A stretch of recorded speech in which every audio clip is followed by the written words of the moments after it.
3 రకాల హింసలు ఉన్నాయి. ఒకటేమో చంపడము, రెండోదేమో పీడించుకుని తినడము. స్వామీజీని మిమ్మల్ని కొడుతున్నాను, మిమ్మల్ని ఏమనుకోతే.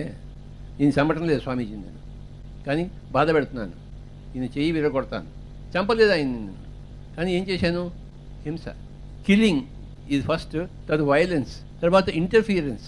ఈ ఇంటర్ఫియరెన్స్ అనేది చాలా ఎక్కువగా ఉంది ఈ భారతదేశంలో. తల్లిదండ్రులు ఏం చెప్తారు?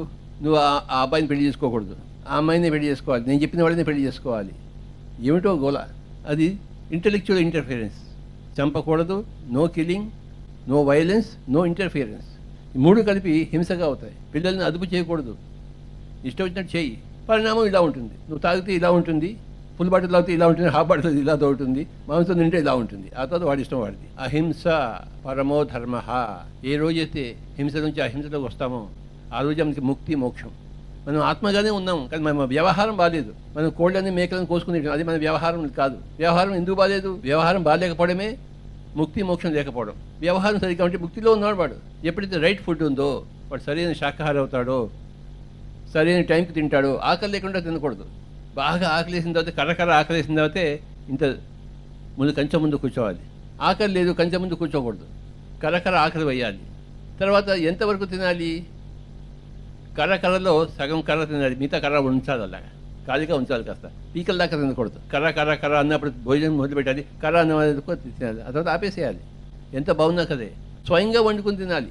ఎంత బాగుంటుందో స్వయంగా వండుకుంటే. మన చేతిలోంచి స్పూన్తో తినకూడదు, చేతులతో తినాలి. వేడితో స్పూన్తో తింటే మన చేతిలోని శక్తి మనకి రాదు.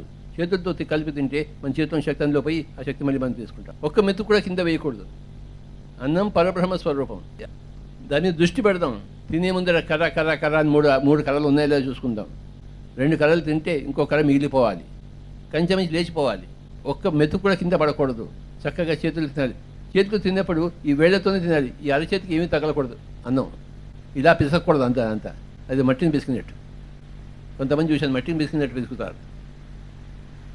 ఏదో సినిమా గురించి ఆలోచిస్తూ, రేపటి గురించి ఆలోచిస్తూ, నిన్న గురించి ఆలోచిస్తూ తినకూడదు. వర్తమానంలో ఉండి బుద్ధుడు ఏం చెప్పాడు? Eat while you are eating అన్నాడు, walk while you are walking. దాన్ని మనసు పెట్టి చేయడమే ధ్యానం అని చెప్పారు స్వామీజీ.